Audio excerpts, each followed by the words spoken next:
कितनी घनी चटाई है तुम्हारी, कभी सोच करके सुन जाते नहीं हो क्या?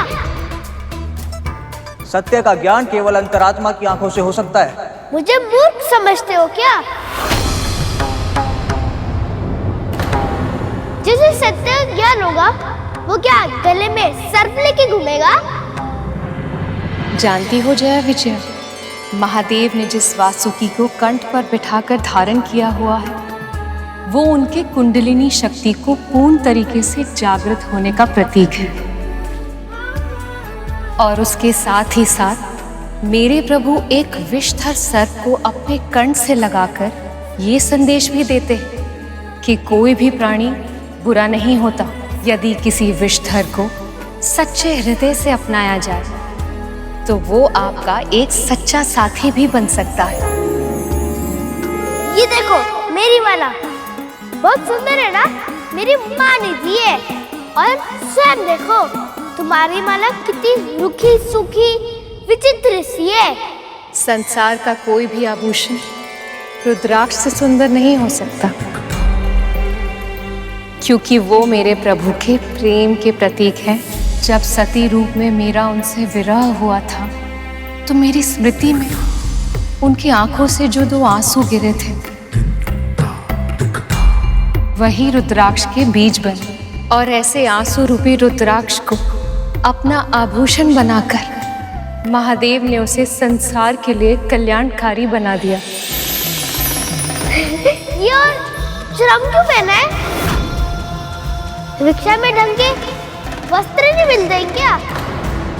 सादा जीवन जीते हुए भी उच्चतम विचारों के सिद्धांत को मेरे महादेव से अधिक और कोई सार्थक नहीं कर सकता। मृत पशु का चर्म किसी योग्य नहीं होता, परंतु महादेव ने उसे भी उपयोगी बना दिया ताकि वस्त्रों के लिए प्रकृति का दोहन ना हो। जानती हो ना, रेशम के धागे के लिए कितने ही कीट अपने प्राण गंवा देते हैं और कपास उगाने के लिए कितने ही वन काट दिए जाते हैं। यही नहीं, महादेव तो वो हैं जिन्होंने अपने शत्रु के चर्म को अपनाकर उन्हें सम्मान दिया, उनका सत्कार किया। इनके मन में कोई द्वंद्व नहीं है, ना कोई मित्र है और ना ही कोई शत्रु। सबके साथ समान व्यवहार करते हैं प्रभु। ऐसे हैं मेरे महादेव। लगता है तुम सब इनके भक्त हो। तुम्हारे अनुसार ये त्रिशूल और डमरू का भी कोई महत्व होगा। महादेव के एक हाथ में त्रिशूल और दूसरे हाथ में डमरू सजता है। इन दोनों से अधिक भला और क्या अच्छा आभूषण हो सकता है उनके लिए, क्योंकि त्रिशूल सृष्टि, स्थिति और संहार का प्रतीक है। वो दर्शाता है कि तमस, रजस और सात्विक इन तीनों गुणों पर महादेव का पूर्ण नियंत्रण है। वही डमरू से ब्रह्मनाद का, ब्रह्माक्षर का, स्वर का, व्यंजन का, इस सारे संसार का जन्म हुआ है।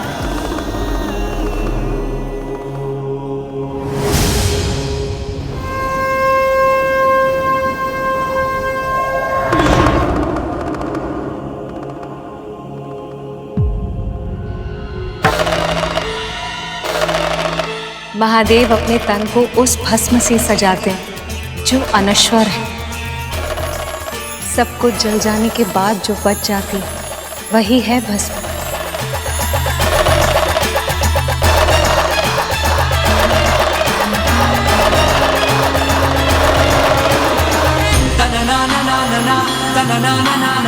इसका स्पर्श मन को शांति दे रहा है। क्या है ये?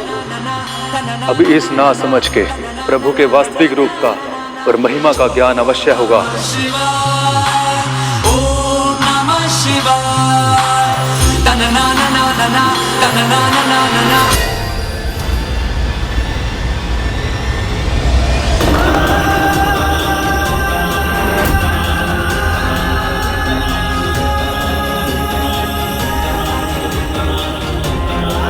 कोई गहरा अर्थ नहीं है इस भस्म का। केवल एक ही कारण है, आलस। वैसे ही इनके ऊपर भी गिर गई होगी और तब से इन्होंने नहीं किया होगा। इन्हें मेरी माँ से सीखना चाहिए। प्रतिदिन स्नान ध्यान करती है। एक बार उनकी पूजा पूरी हो जाने दीजिए, फिर मिलवा दूंगा उनसे। स्वयं बता देगी कि मैं सही हूँ या नहीं।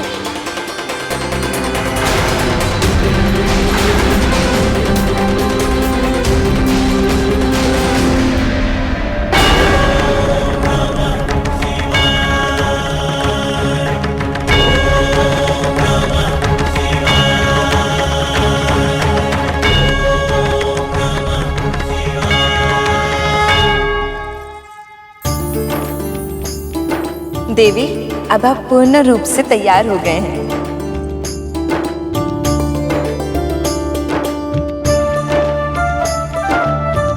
लीजिए, आपकी पूजा की सामग्री भी तैयार है।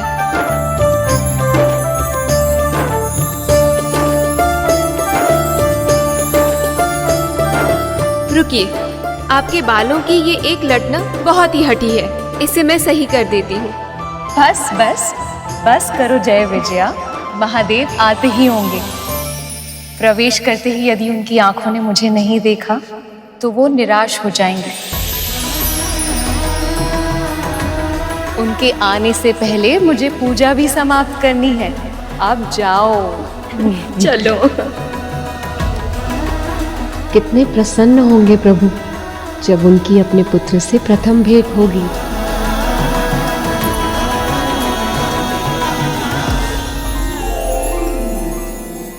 मैंने पहले भी कहा था, मेरे माँ ने मुझे आदेश दिया है, जब तक वो अपना स्नान श्रृंगार और अपना पूजा समाप्त नहीं कर लेती, वो स्वयं बाहर नहीं आएंगी। तब तक मैं किसी को भीतर प्रवेश नहीं करने दूंगा।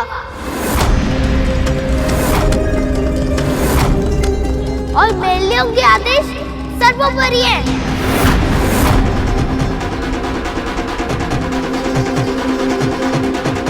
तुम्हारी मातृभक्ति देख के बहुत प्रसन्नता हुई बल, पर बस कुछ और नहीं सुनना मुझे।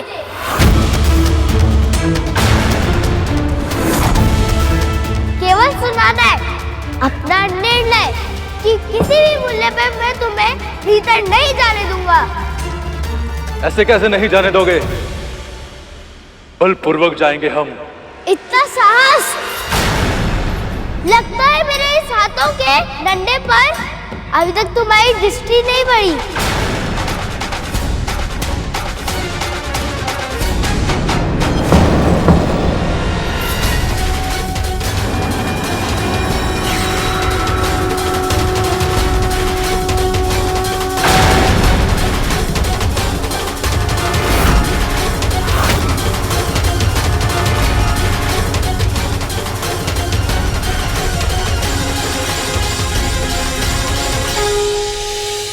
इस डंडे का इतना प्रभाव, ये कैसे संभव है प्रभु? ये कंपन तो मेरे डंडे की है। सब ठीक तो है ना पुत्र?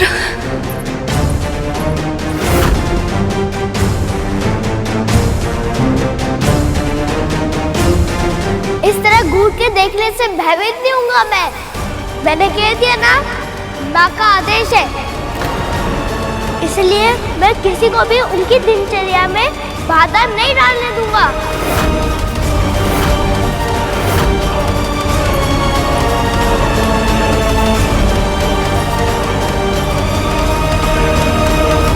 यदि तुम्हारी माँ चाहती है कि उनसे कोई भेंट ना करे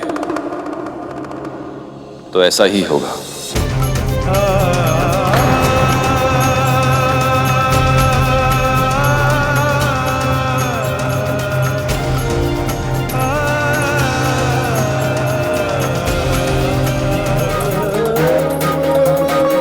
प्रभु,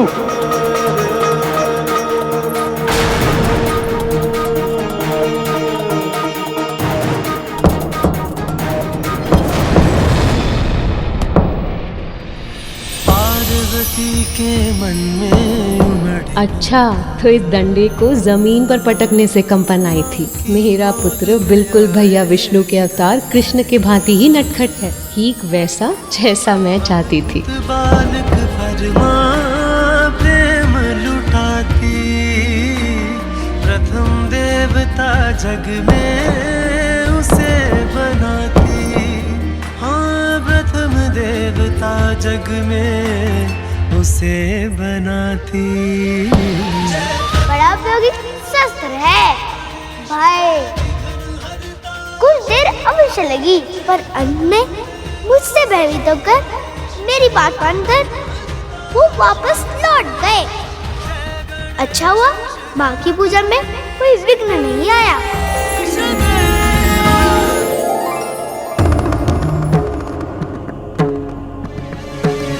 प्रभु, इतने लंबे समय से आप माँ से मिलने की प्रतीक्षा कर रहे थे और अब एक बालक के कहने पर उनसे मिले बिना ही वापस लौट रहे हैं।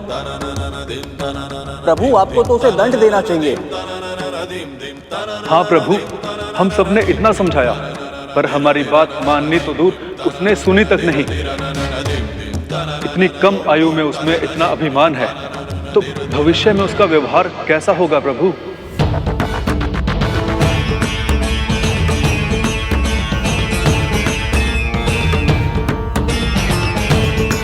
वो बालक उद्दंड तो है,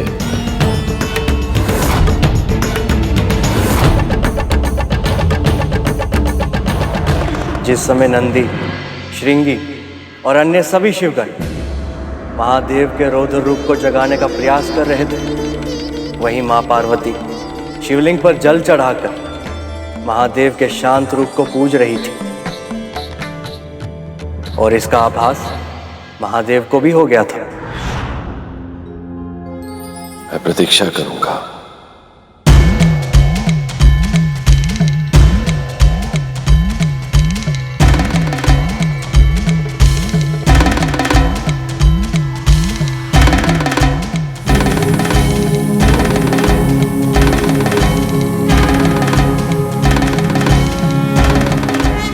प्रभु तो पुनः ध्यान करने लगे। उस बालक के कारण प्रभु और माता के मिलन में एक बार फिर विलंब हो गया। अब मुझे ही उस उद्दंडी बालक को शीशता का पाठ पढ़ाना होगा, ताकि प्रभु और माता का मिलन शीघ्र ही हो सके।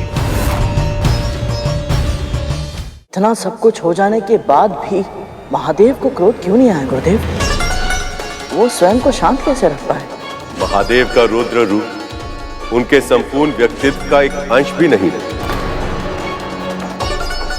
पर उसकी तीव्रता के कारण सभी अपने मन में महादेव की वही रुद्र छवि बना लेते हैं। जबकि सत्य तो यही है कि वह सच में भोलेनाथ ही। वे कभी अहंकार नहीं करते, किसी की बात का बुरा नहीं मानते, कभी किसी से प्रतिशोध नहीं लेते। ये उनका स्वभाव ही नहीं है गरुड़। और उस समय भी उन्होंने वही किया। वे ध्यान में बैठ गए और समाधि की अवस्था में चले गए, परंतु नंदी, श्रृंगी और अन्य सभी शिवगण इतने शीघ्र ही शांत होने वाले नहीं थे।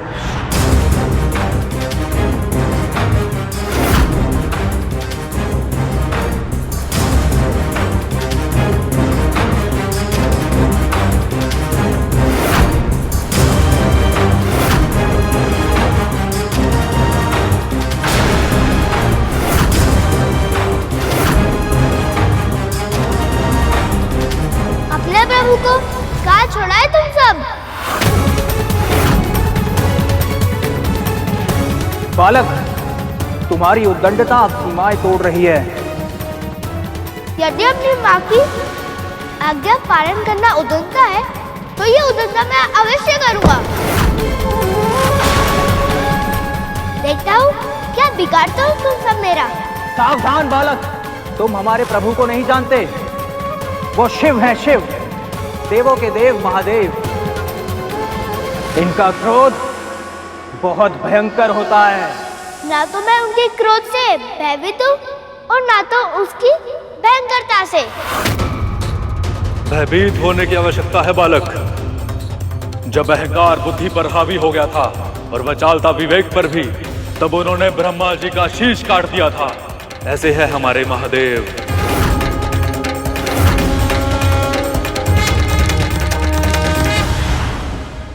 अर्थात सचमुच ब्रह्मदेव के पास 5 शीश हुआ करते थे। 5 मुख और 5 शीश वाले तो केवल परम ब्रह्म होते हैं ना। इसका अर्थ तो ये हुआ ना दीदी कि ब्रह्मदेव भी पहले उसी श्रेणी में आते थे, पर अब नहीं। ऐसा क्यों गुरुदेव? ये कौन सी कथा है? गणेश की ही तरह तुम्हारे मन में भी बहुत जिज्ञासा है गरुड़, पर हम तुम्हारी हर जिज्ञासा को शांत करेंगे गरुड़। ये कहानी उस समय की है जब इस संसार में कुछ भी नहीं था। शिव और शक्ति की ऊर्जा से प्रभु विष्णु और ब्रह्मदेव ने जन्म लिया, परंतु उन दोनों के बीच तर्क वितर्क होने लगा कि दोनों में बड़ा कौन है।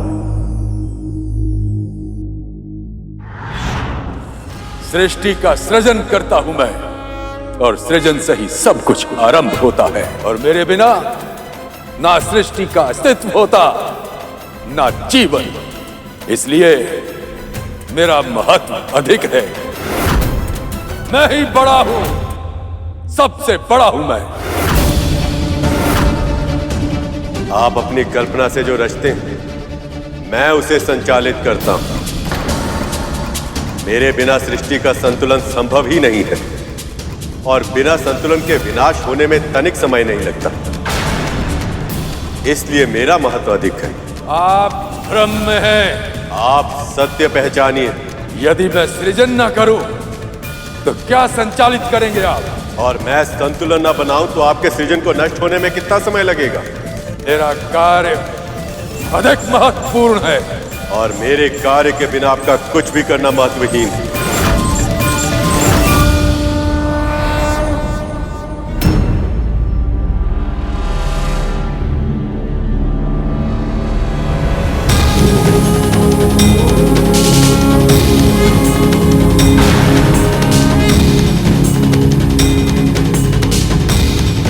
ये स्तंभ क्या है? ये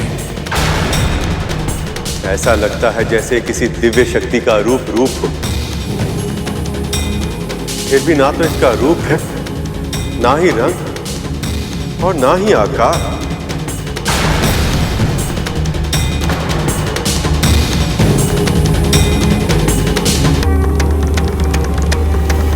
कौन है आप? यही तो जानना है तुम्हें। स्वयं को सबसे बड़ा सिद्ध करने का प्रयास कर रहे थे तुम दोनों। जो इस स्तंभ का आदि और अंत ढूंढ लेगा वही सबसे सर्वश्रेष्ठ कहलाएगा, और वही पूजनीय बन जाएगा।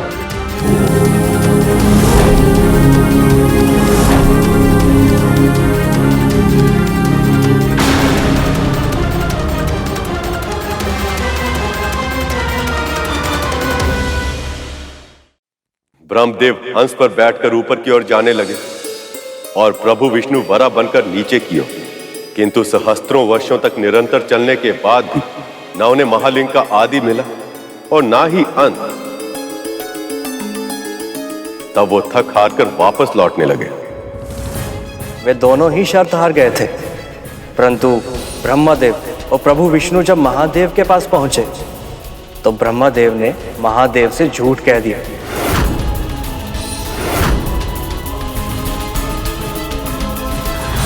हे अज्ञा, मैंने बहुत प्रयास की, किंतु तब भी मैं आपकी था नहीं पा सका। इसलिए मैं अपनी पराजय स्वीकार करता हूं। मैं सर्वश्रेष्ठ नहीं हूं। आप और मैं भिन्न नहीं हैं। आप ही में मैं है और मैं ही में आप हूं। कहे तो आप ऐसे रहे हैं जैसे आप अथाह हैं, सबसे बड़े हैं, सबसे विशाल हैं, किंतु अब आप अज्ञात नहीं रहे स्तंभ। मैंने आपका प्रथम सिरा देख लिया है।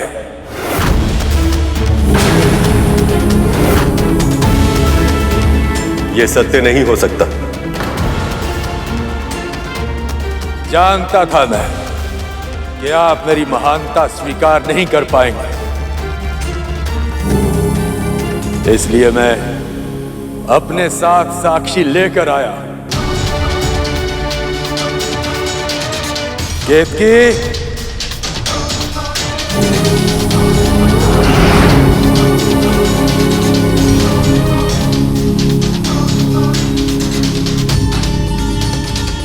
ये केतकी है,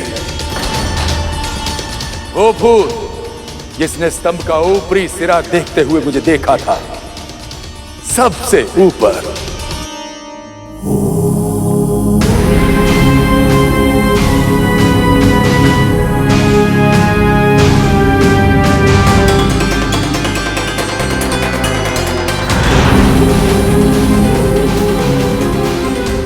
इस स्तंभ का सिरा तो समझ ही नहीं आ रहा, किंतु यदि मैं हार गया, मेरा तो वर्चस्व भी समाप्त हो जाएगा। मुझे भी कोई युक्ति लगानी होगी जिससे यह प्रमाणित हो सके कि मैंने स्तंभ का सिरा ढूंढ लिया।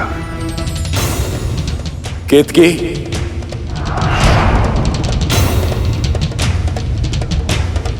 केतकी, मैं तुम्हें अपना साक्षी बना रहा, मेरे साथ चलो। यदि स्तंभ कुछ पूछे तो तुम असत्य कहना। इसके बदले में जो तुम चाहोगी वो सब कुछ मैं दूंगा।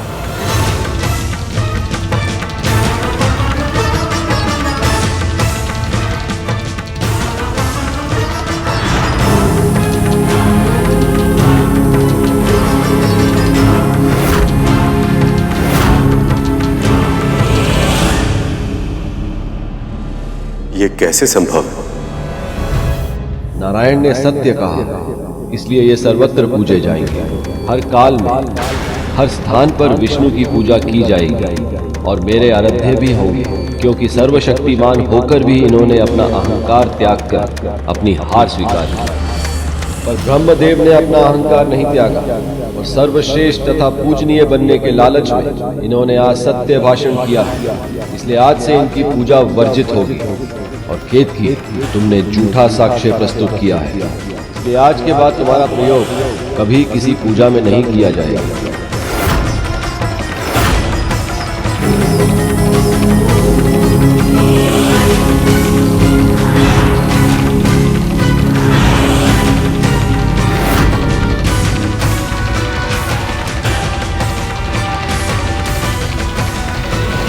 प्रभु, आप कौन हैं?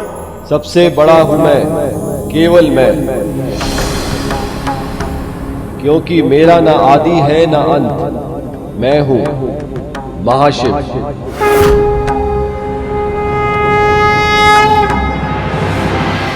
तुमने मेरी पूजा वर्जित की, मुझे दंड दिया।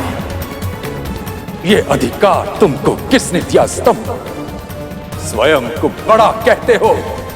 सबसे बड़े असत्यवादी तो तुम स्वयं हो, क्योंकि सबसे श्रेष्ठ मैं हूं।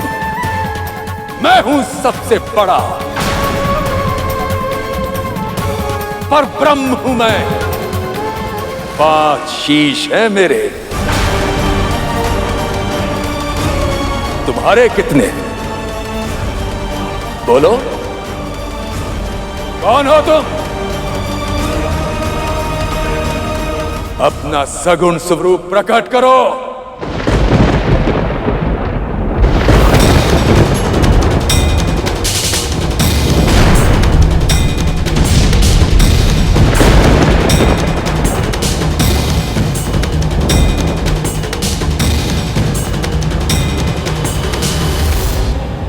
महादेव, महादेव,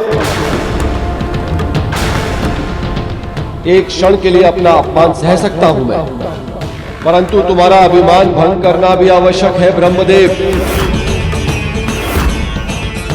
इसलिए अब मैं तुम्हें अपनी शक्ति का परिचय दूंगा और मेरा रुद्र अवतार ही तुम्हारे अहंकार का नाश करेगा, जो काल भैरव कहलाएगा।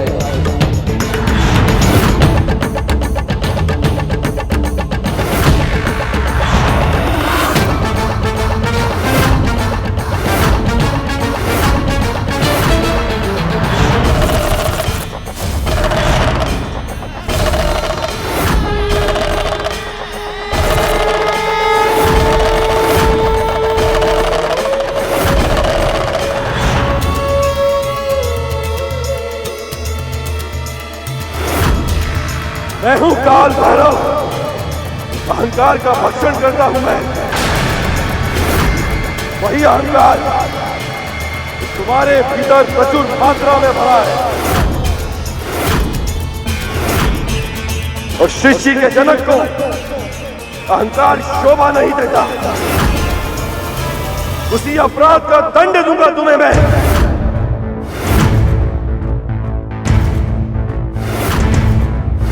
माया के वश में जब घमंड ब्रह्मा जी पे छाया था, स्वयं को श्रेष्ठ मान क्रोध शिव जी को दिलाया था।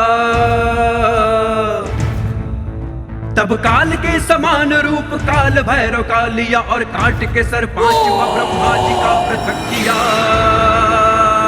ओम नमः शिवाय, ओम नमः शिवाय, ओम नमः शिवाय, ओम नमः शिवाय, ओम नमः शिवाय, ओम नमः शिवाय। महादेव ने अहंकारी ब्रह्मदेव को दंड देकर उन्हें पर ब्रह्म की उपाधि से वंचित कर दिया और ब्रह्मदेव के पद को ऐसा बना दिया कि उस पर सदा के लिए कभी भी कोई आसीन नहीं रहता। हर महाकल्प के अंत में ब्रह्मा बदल जाते हैं। वर्षों तक तपस्या, ध्यान और त्याग करने के बाद ही ऐसा ज्ञान मिलता है जिसे कोई ब्रह्मा के स्थान को प्राप्त कर सके। जिस रात महादेव ने अपने अरूप रूप में प्रभु विष्णु और ब्रह्मदेव को सबसे पहले दर्शन दिए थे, उसी रात को शिवरात्रि के रूप में मनाया जाता है। उस दिन उपवास रखकर पूरी रात जागरण करके शिव का ध्यान करने वालों को उनका विशेष आशीर्वाद प्राप्त होता है। तो ये है शिवरात्रि का महत्व। परंतु गुरुदेव, महादेव के बारे में ये सब जानकर क्या बाल गणेश ने उन्हें पहचान लिया? नंदी की आशा तो यही थी। अब समझ आई तुम्हें हमारे महादेव के क्रोध की गंभीरता। जैसे उन्होंने काल भैरव का रूप लेके ब्रह्मदेव को दंड दिया था, उसी तरह मैं तुम्हें दंड दूंगा। इतना आत्मविश्वास! ब्रह्मदेव का शीश काटा होगा, पर मेरी एक उंगली को हानि नहीं पहुंचा सकते तुम। अगर अपना हित प्यारा है तो जाओ यहाँ से, वापिस लौट जाओ।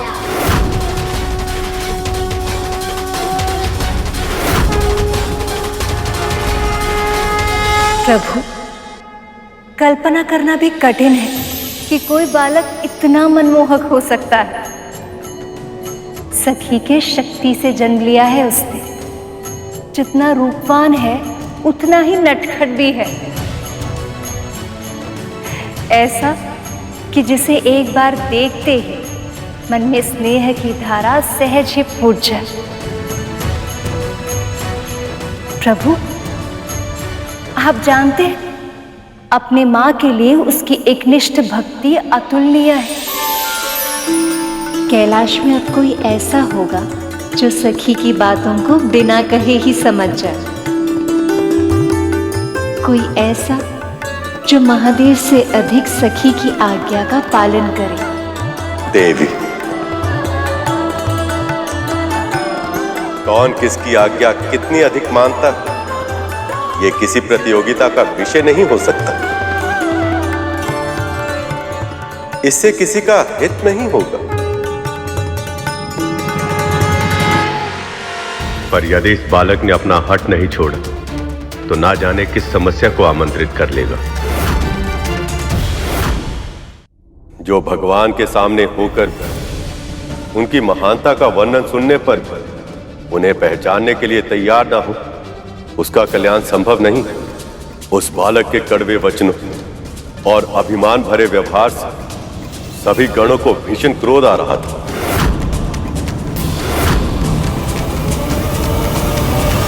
बस करो बालक, बंद करो ये खेल।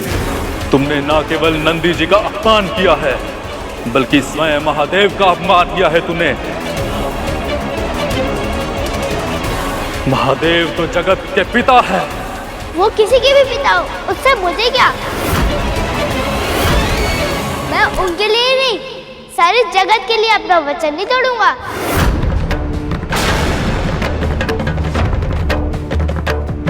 अबोध, उनकी कथा सुनकर भी तुम उन्हें पहचान नहीं पाए। पल भर में तुम्हें भस्म कर सकते हैं वो। तुम निरंतर उनका अपमान किए जा रहे हो। हमारे स्वामी हैं वो। इस संपूर्ण जगत में ऐसा कौन है जो उन्हें रोकने का सामर्थ्य करे? अब तक हम तुम्हें बालक मानकर क्षमा कर रहे थे, पर अब बस। तुम सीधी तरह नहीं मानोगे तो हम तुम्हें बांध कर यहां कोने में बिठाकर अंदर चले जाएंगे।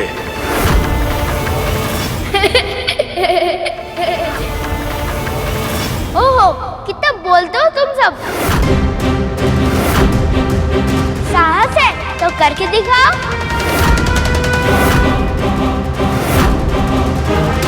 अब तुम्हें दंड देना ही होगा।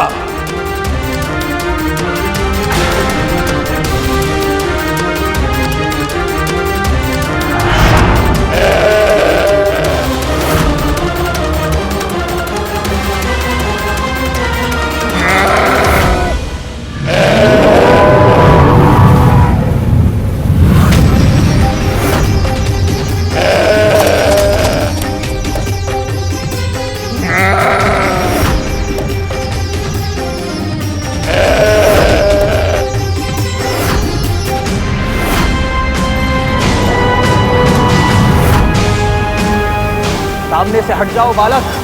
श्रृंगी की टक्कर तुम सहन नहीं कर पाओगे।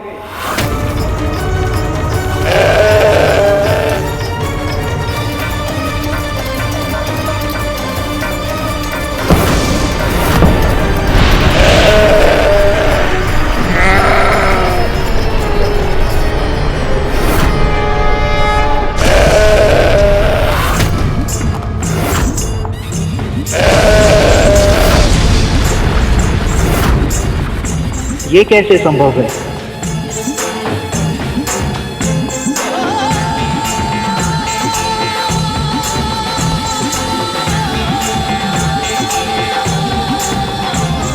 चतुर गणेशा।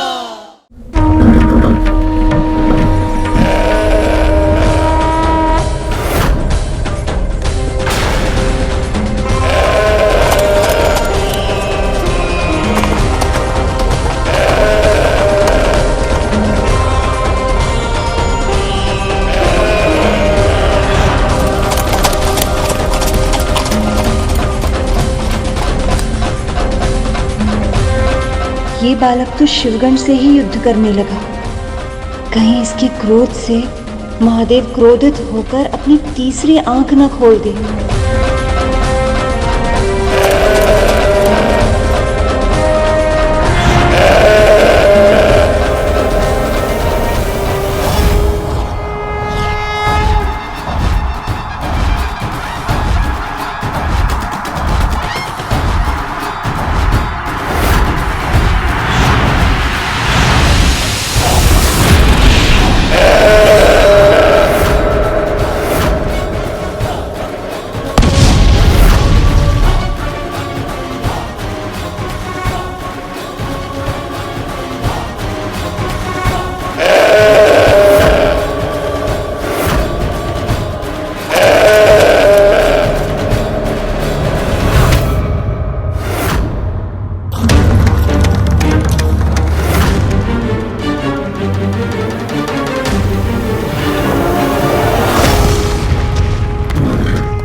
यदि इस बालक ने श्रृंगी के सींग तोड़ दिए तो उनकी मृत्यु हो जाएगी।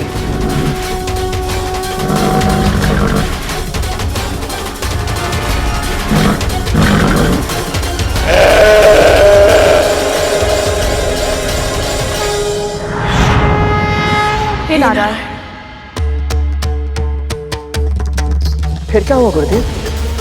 बालक के कारण श्रृंगी के साथ इतना बड़ा अनर्थ हुआ, तो फिर महादेव ने क्या किया?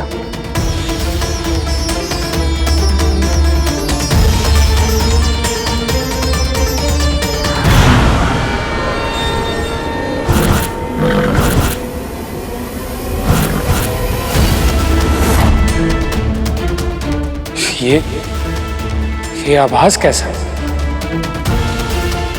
कुछ तो अनुचित हो रहा है। और क्या?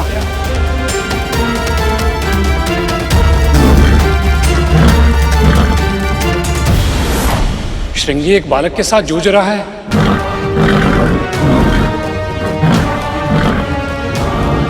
और इस बालक में तो श्रृंगी से अधिक शक्ति है।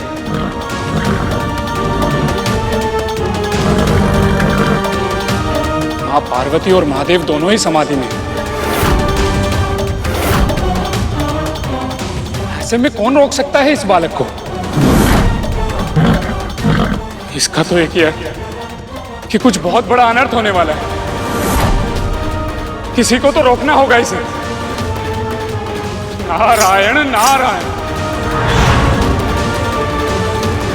नारायण नारायण। प्रभु, इस समस्या का समाधान आपको करना ही होगा, इससे पहले कि कोई अनर्थ हो जाए। आपके कहने का तात्पर्य क्या है देव ऋषि?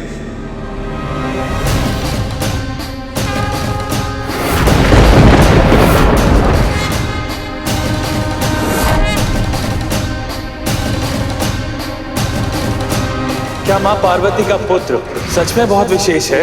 वो संसार के सभी बालकों के गुणों को अपनी कल्पनाओं के सांचे में ढालकर उसका सृजन किया है माँ ने।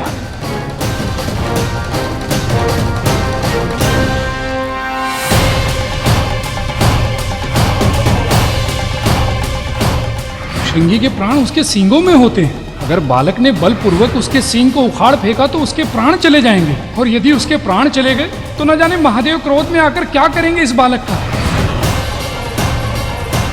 वो इतना स्नेहशील है, निर्दोष है, ऐसा कैसे कर सकता है वो?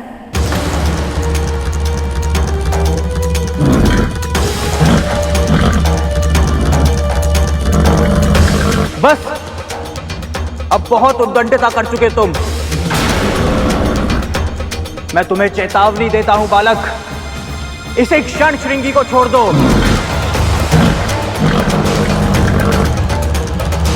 कितना समझाता मैंने तुम सभी को, पर तुमने मेरी एक भी नहीं सुनी। तो फिर अब मैं तुम्हारे वचन का मान क्यों रखूं भला?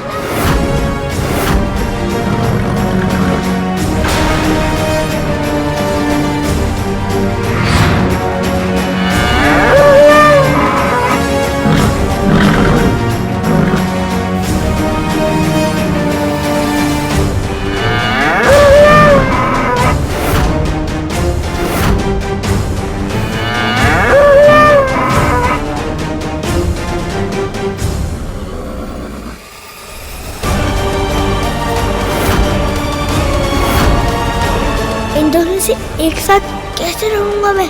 मुझे श्रृंगी के सिंगों को तोड़ना होगा। कहीं ये बालक श्रृंगी के प्राण न हर ले, अन्यथा न जाने इसका क्या परिणाम होगा।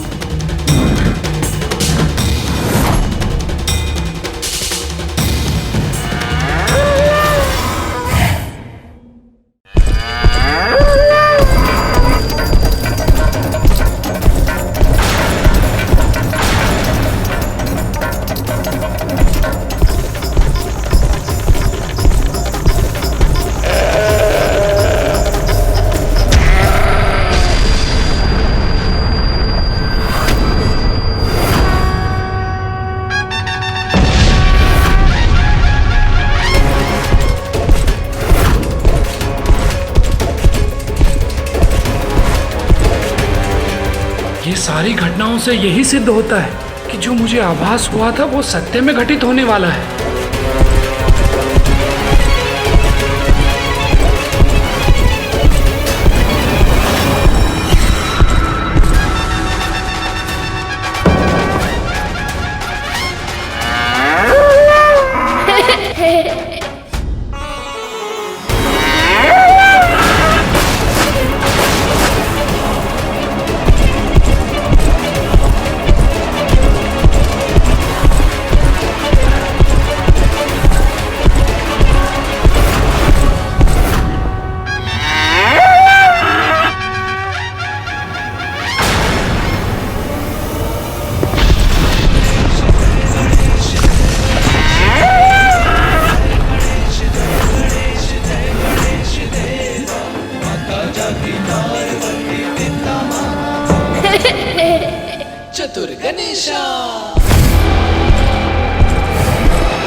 असीमित शक्ति है और इसे ये ज्ञात भी नहीं है कि इसके उपयोग का क्या परिणाम होगा।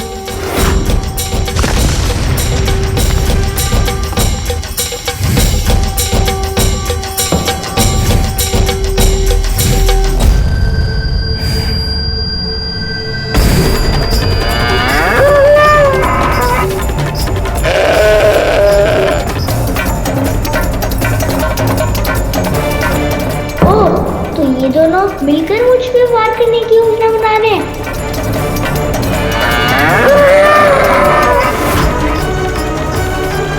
एक छोटे से बालक पर दो योद्धा प्रहार करेंगे तो केवल एक डंडा की सहायता से ये अपना बचाव कब तक कर पाएगा?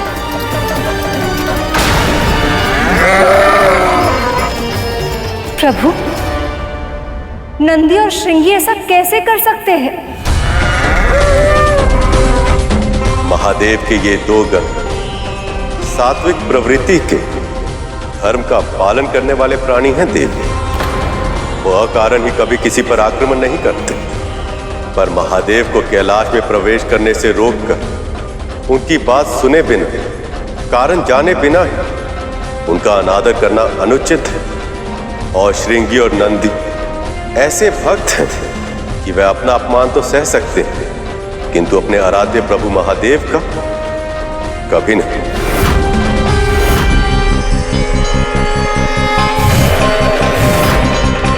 और जहां तक प्रश्न सहायता का है माँ, तो ऐसा लग रहा है कि सहायता की आवश्यकता बालक को नहीं अपितु श्रृंगी और नंदी को है। आओ आओ, ऐसे आनंद की अनुभूति कराऊंगा कि कभी भूल नहीं पाओगे।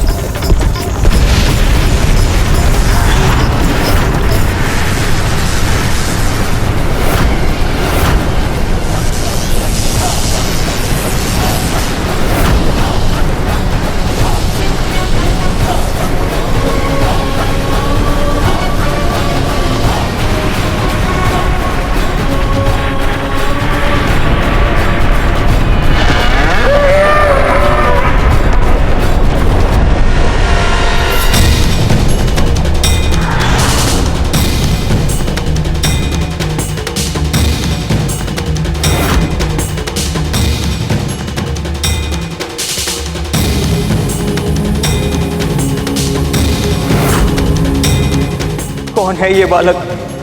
ऐसी कौन सी शक्ति है इसके दंड में कि हम इसका सामना नहीं कर पा रहे? ये तुमने ठीक नहीं किया बालक। चिल्ला तो ऐसे रहो कि मैं तुमसे भयभीत हो जाऊंगा। तो आगे बढ़ो ना, आओ ना, तो फिर माँ के दंड का दंड तुम्हें भी मिलेगा। आ जाओ आगे।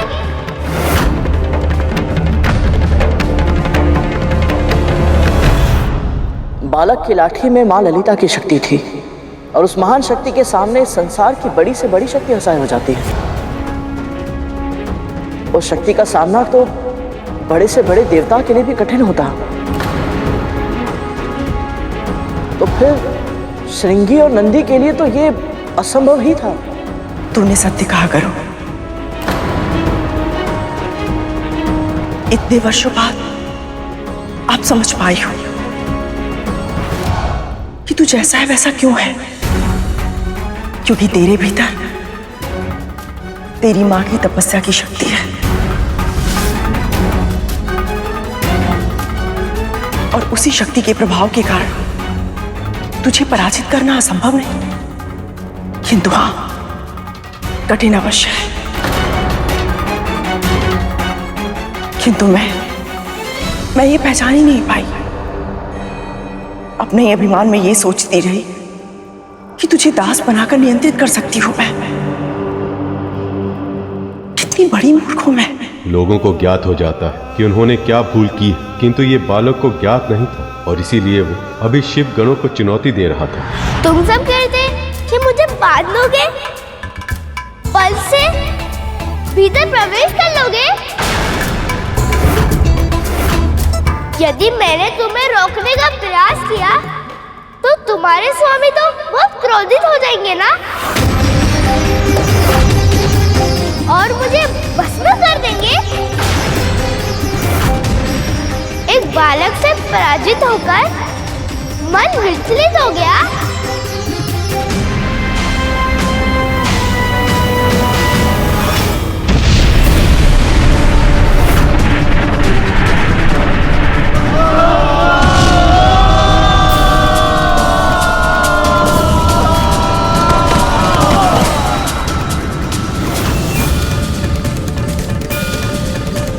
इस बालक का जन्म मेरे आशीर्वाद के फल स्वरूप हुआ था, फिर भी इतना उद्दंड है ये।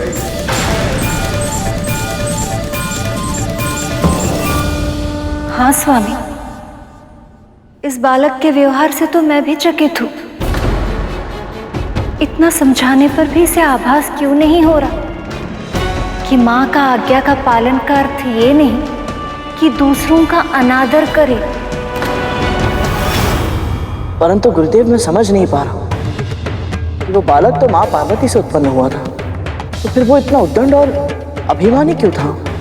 गरुड़, छोटे बालक गीली मिट्टी की तरह होते हैं। उन्हें कोमल हाथों के स्नेह की आवश्यकता भी होती है ताकि उन्हें सही आकार मिल सके, और भट्टी की आंच के अनुशासन की भी आवश्यकता होती ताकि वह बलशाली और परोपकारी भी बन सके। जानबूझकर किया गया कार्य भूल नहीं, अपराध कहलाता है। मुझे पता था ना कि मैं तुझे महल से बाहर जाने की अनुमति नहीं दूंगी, इसलिए तूने मुझसे झूठ बोला। औषधि लगा रही हूँ तो जलन हो रही है, जब मार रही थी तब तो आ तक नहीं की। सत्य कहा गुरुदेव ने।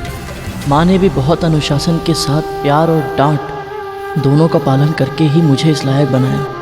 उनके बिना मैं कुछ नहीं। जब माता पिता के पालन पोषण में आवश्यक संतुलन नहीं होता तो संतान हठी और उद्दंड हो ही जाती है। माँ पार्वती ने अपने बालक को अपार स्नेह तो दिया, परंतु उसे अनुशासन का पाठ नहीं पढ़ाया। इसलिए जब उस बालक के हाथों में शक्ति आ गई तो वे स्वयं को संभाल नहीं पाया। माँ की लाठी में समाई शक्तियों ने उस बालक के मस्तिष्क में अभिमान भर दिया था और वह ये भूल गया था कि संसार में जो कुछ भी होता है प्रभु की इच्छा से ही होता है।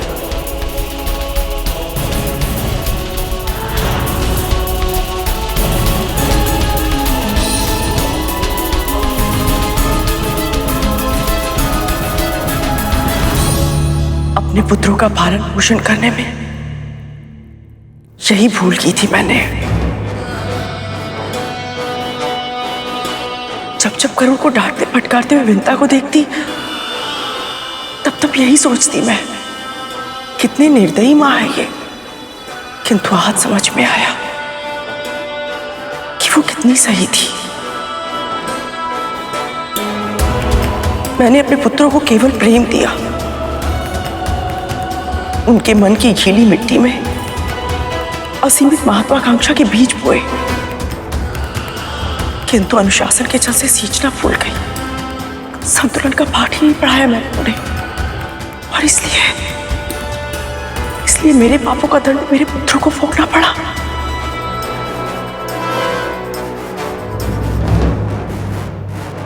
ऐसा ही होता है देव, यही विधि का विधान। उधर बालक का व्यवहार देखकर माता लक्ष्मी उसके लिए चिंतित हो रही थी और प्रभु विष्णु का क्रोध बढ़ रहा था, और देवऋषि उन्हें तो पता ही नहीं लग रहा था कि आगे अब क्या होगा।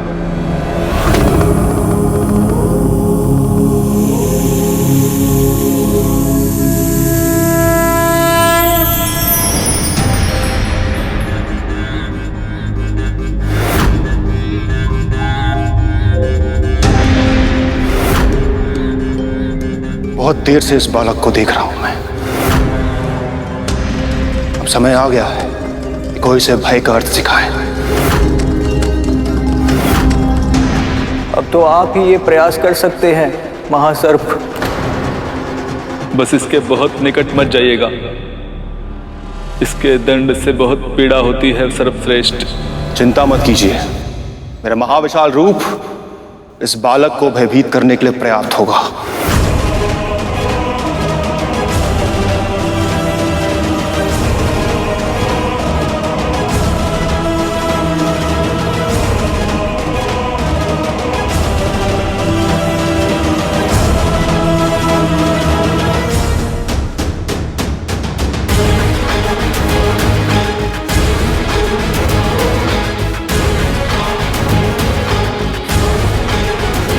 अब ये बालक वासुकी के महाविशाल रूप से अवश्य भयभीत होगा और तभी उसके वचन को वो सम्मान भी देगा।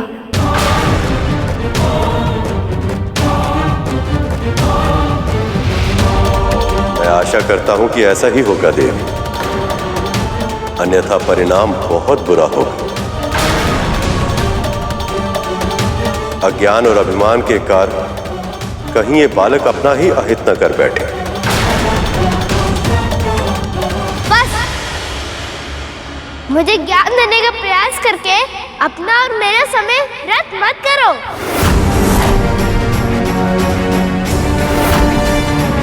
तुम सब अब तक नहीं समझे, पर मैं समझ गया हूँ।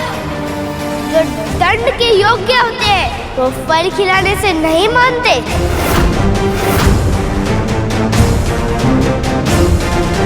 ठीक है, निर्णय करो। पहला प्रहार तुम करोगे कि मैं करूं? तुम्हें आभास भी है कि मैं कौन हूँ? पहचानता तो नहीं हूँ, पर इतना अवश्य जानता हूँ, तुम भी और बसम वाले के कोई शुभ चिंतक हो।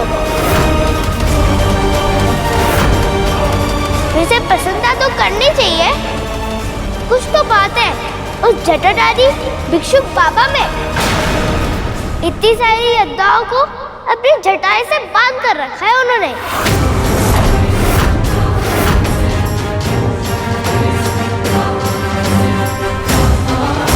अपनी वाणी को विराम दे बालक, क्योंकि यदि मैंने अपना मुख खोला तो फिर विष निकलेगा। ओह, तो तुम हो वो विषधर सर्प जो त्रिनेत्रधारी के कंठ में लिपटे रहते हो। प्रशंसा तो निश्चित ही करनी पड़ेगी। बहुत बड़ा पशुपति है वो। मेरे बैल, और अब सर्बियों की ओर से युद्ध करने आ गए। लगता है वो स्वयं भिक्षा मांगकर तुम सबकी भूख मिटाने में सक्षम है।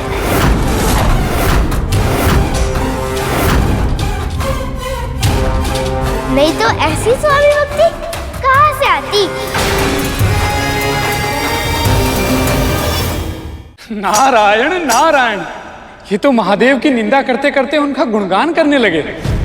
पर विडंबना ये है कि इसे इस बात का आभास ही नहीं। नारायण नारायण। पर कहीं ऐसा ना हो कि उसे आभास होते होते बहुत देर हो जाए।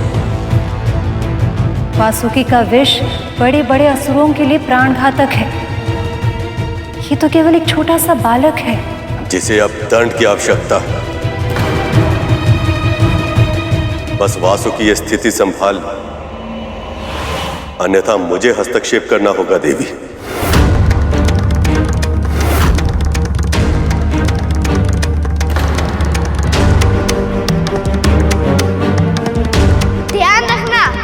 यदि तुम स्वामी भक्त हो तो मैं भी मात्र भक्त हूँ।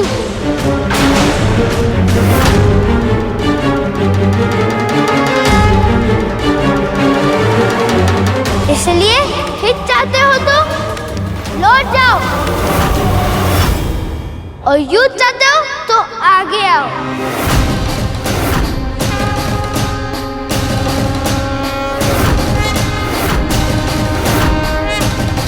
वैसे भी जल में कीड़ा करने वाले किसी साधारण सर्प से अधिक नहीं हो।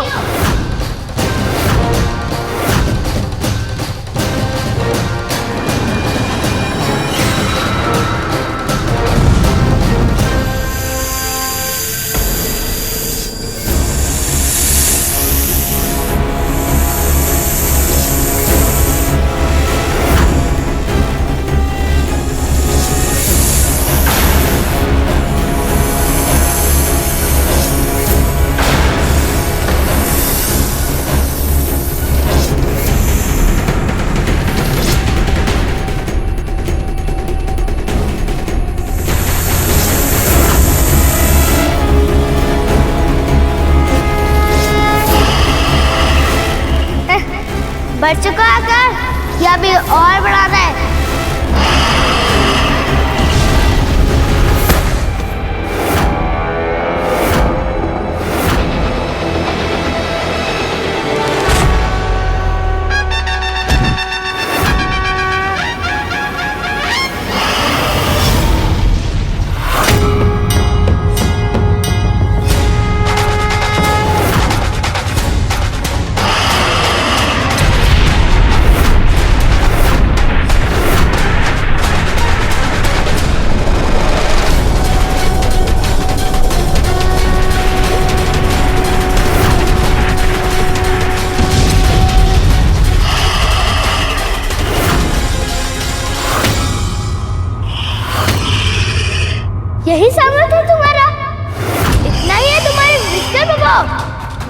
अभी भी समझा रहा हूँ, लौट जाओ।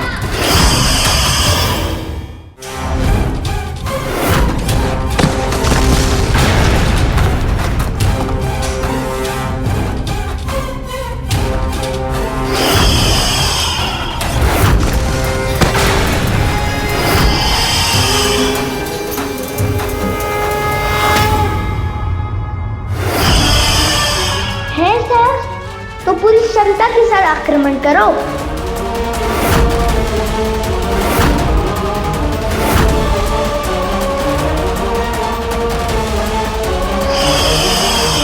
लगता है वासुकी बहुत क्रोधित है, कहीं वो इस बालक को हानि ना पहुंचा दे।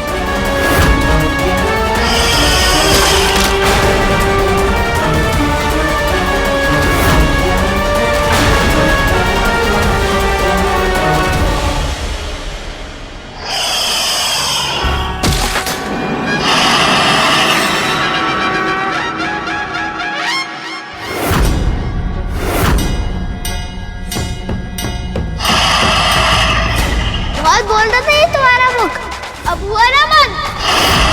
बहुत तेज चल रही थी तुम्हारी जीभ, चली गई ना मुख में। कितना तीक्ष्ण था तुम्हारा विष। अब एक बालक के पराजित होने की इच्छा से भीतर ही भीतर तुम्हें जलाएगा। बोलो आया आनंद? अब जाओ अपने महादेव से लिपट जाओ।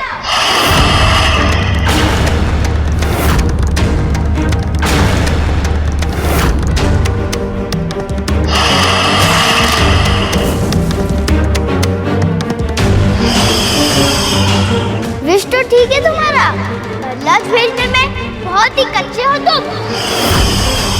सदा है सुख भर में चुप जाते हो। अब देखना ये लक्ष्य भेद का अभ्यास कितना अच्छा है।